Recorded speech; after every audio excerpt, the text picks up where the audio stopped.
Did you see the fight that's reportedly being worked on for December 19th in Miami? Did I see the fight being worked on December 19th in Miami? Yeah. No. Do you know which fight I'm talking about? No. Fair enough. Oh, Jesus. That's a bad idea. That's a bad idea. AJ, I will be the first to hold my hands up and go fair play. He'd have to be crazy to do it. He would have to be crazy to do it. Jake Paul's never really fought anyone major, like, you know, when's he going to step up and fight a real fighter? I mean, this would definitely be one way to kill that narrative. Paul going into a fight with Anthony Joshua, to me, is absurd. I mean, Anthony Joshua is a legitimate two-time heavyweight champion of the world. He may have got destroyed by Daniel Dubois, but notwithstanding, there's nothing physically wrong with Anthony Joshua that he can't execute. Mentally, he might be in a little bit of a difficult position after the loss to Daniel Dubois. Jake Paul, if this is not going to be, you know, curated into a little dance around exhibition, could find himself in a way of getting... UFC President Dana White has delivered a harsh critique of the upcoming Anthony Joshua vs. Jake Paul fight, calling it a mismatch that damages the credibility of professional boxing. White questioned the legitimacy of putting a former world heavyweight champion against a YouTuber-turned-boxer, sparking intense debates across social media. Fans are now split between seeing the fight as a smart marketing move or a spectacle that lowers the sport's standards. With my brother, unfixable. I don't hate your brother. You guys need... White continued his criticism, saying that Joshua facing Paul makes no sense for the sport and could set a dangerous trend, where fame overshadows skill and experience. He argued that while celebrity fights generate massive pay-per-view numbers, they push boxing toward entertainment rather than true athletic competition. Eddie Hearn has confirmed that Joshua versus Paul will not be an exhibition, but a fully sanctioned professional fight, raising the stakes far more than expected. What began as a spectacle has quickly turned into a legitimate matchup with real consequences. Hearn said Joshua is training as if he's preparing for a top-tier opponent and warned that Paul may not realize the level of danger he's stepping into. With the date now moved to December 19th after the Tank Davis cancellation, the boxing world has erupted with reactions. Around him that will be saying to him, mate, Anthony hasn't boxed for a year and a half. Mate, Anthony got dropped in his last fight. Anthony's head's all over the place. He's gone. So listen, fair play. If he steps up and fights AJ, I will be the first to hold my hands up and go fair fucking play. He'd have to be crazy to do it. He would have to be crazy to do it. Jake Paul's never really fought anyone major, like, you know, when's he going to step up and fight a real fighter? I mean, this would definitely be one way to kill that narrative, but it would be a dangerous one. If we're offered it, and the money that I know is inevitable in a fight like that, it would be very difficult for us to turn it down. And I know some people will find a reason to not like it and moan, but I'm just going to give it to you straight always. We were going to have a run out this year in an 8-rounder against someone in the top, I don't know, 120 on BoxRec that you've never heard of. We could have a run out against Jake Paul, end him in boxing forever, get rid of this whole little silly thing, and make about 50 or 60x in the process. How can you turn it down? So if it's real, there is a chance. Jake's won fights that I didn't think he'd win.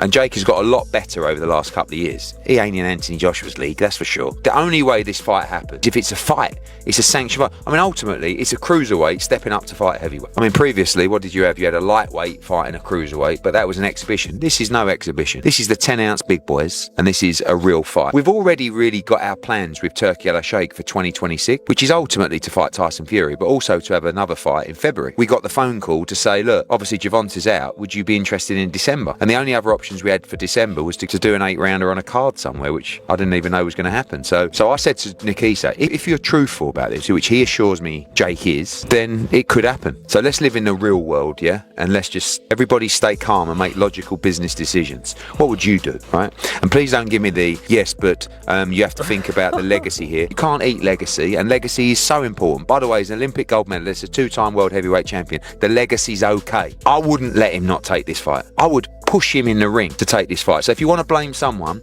blame me. Just relax. One, I don't even know if it's going to happen. Two, if it does, just relax. Enjoy us going in there for boxing and sticking one on his chin. We'll go back, we'll fight Tyson Fury, etc. So just relax. Following his dominant victory over Julio Cesar Chavez Jr., Jake Paul announced that his long-awaited fight with Anthony Joshua was expected next year. However, due to the sudden cancellation of the Hank Davis bout, the matchup has been pushed forward and is now locked in for December 19th. The accelerated timeline has only intensified discussions as fans and analysts debate whether Paul is genuinely ready to face a former world heavyweight champion or if the rush schedule favors spectacle over true sporting merit. I like the challenge. People, that's the criticism. Fight someone in their prime, who's a beast. I think people just want to see me lose. That's really what the message is behind it all. And Anthony Joshua is an insane fight, but I want that challenge. We've been DMing back and forth. He wants to make it happen. He called me up, and it's looking very likely for next year. Now, I know you're after a world title, but if that doesn't materialize, I know the Tommy Fury name has been floated about. Is there any other fighters who may not be world champions that you're looking to face? Yeah, I mean, Anthony Joshua. I think that's the main one that, we've talked a lot about is if it's not for the title, it's looking at Tommy, if he's reasonable, and then Anthony Joshua. And he's adamant that he wants to make that fight happen at the end of 2026. Anything's possible. And so I like the challenge. People, that's the criticism. Fight someone in their prime, who's a beast. I think people just want to see me lose. That's really what the message is behind it all. And Anthony Joshua is an insane fight, but I want that challenge. We've been DMing back and forth. He wants to make it happen. He called me up.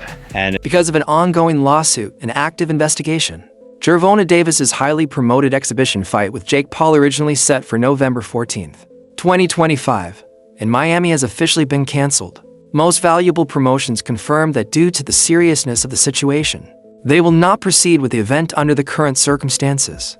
It was supposed to be boxing Gervonta Tank Davis, a man that weighs 133 pounds or 135. Regardless, it's a man that is way, way smaller than Jake Paul. So that is just ridiculous, and I'm giving my thoughts on that before anyway. But now it turns out that Gervonta Davis has some allegations about domestic abuse. I don't know too much about the situation, but apparently Netflix have pulled the plug on that fight. It says, here's a tweet I'm reading from Mike Coppinger. As reported, Jake Paul's return could shift to December, with the November 14th Netflix exhibition in jeopardy due to the latest allegations against Gervonta Davis. Sources tell Ring magazine that December 12th and the 19th, Actress Davis is currently facing a civil lawsuit filed by his former girlfriend, Courtney Rosal, over an alleged incident on October 27th at the Miami nightclub where she works. The complaint accuses Davis of battery, aggravated battery, kidnapping, false imprisonment, and intentional infliction of emotional distress. Rosal claims Davis dragged and assaulted her through several areas of the club, including the stairwell, kitchen, and parking garage. Miami Gardens authorities have confirmed that an active criminal investigation is underway alongside the civil case. Boxing champion Gervonta Tank Davis faces new abuse claims from a woman who claims to be his ex-girlfriend. This is according to our media partner, the Baltimore Banner. Courtney Rosal says she dated Davis for 5 months and recently filed a civil lawsuit accusing him of aggravated battery, false imprisonment, and other offenses. She claims Davis physically attacked her a number of times during their relationship. Rosal claims the most recent incident was Monday at a Miami nightclub. Davis is scheduled to fight Jake Paul in Miami on Jake Paul's bold decision to call out Anthony Joshua, a two-time unified heavyweight champion, has surprised many in the boxing community. Critics find it shocking that Paul, with limited professional experience, would publicly challenge a fighter with Joshua's pedigree and power. Just called Anthony Joshua out. Yes, Anthony Joshua, AJ, the two-time unified heavyweight champion of the world. This brother called this man out. Oh my God. Now, in a recent clip on Jake Paul's podcast, I think, he basically said that he will beat Anthony Joshua's ass and he has no skill, no chin, and he's too stiff for him. He also apologized to Anthony, saying, Anthony, I'm sorry, we're friends, but I know I can beat your ass. This guy is tapped in the head. Then again, he almost got a fight with Tank. If Tank beat Lamont Roach when they drew, he would have fought Jake Paul. It was lined up, basically. A lot of people get mad when people say he's the face of boxing. These highly rated boxers want to fight Jake Paul. So, I don't know what to say, honestly. But one thing for sure, AJ will never fight. AJ is too classy for that. Way too classy. He respects the sport of boxing too much to fight this guy. Absolute plonker. What do you guys think? Let me know in the comments and make sure you follow for the most. MMA fighter Anthony Smith has commented on Paul's strategy, suggesting that the YouTube star targets legendary fighters to secure massive paydays. Smith believes Paul provokes established names with trash talk, leading to high-profile, money-driven matchups. This view aligns with long-standing criticism that Paul often chooses older or less active opponents, a pattern that has frustrated traditional boxing fans.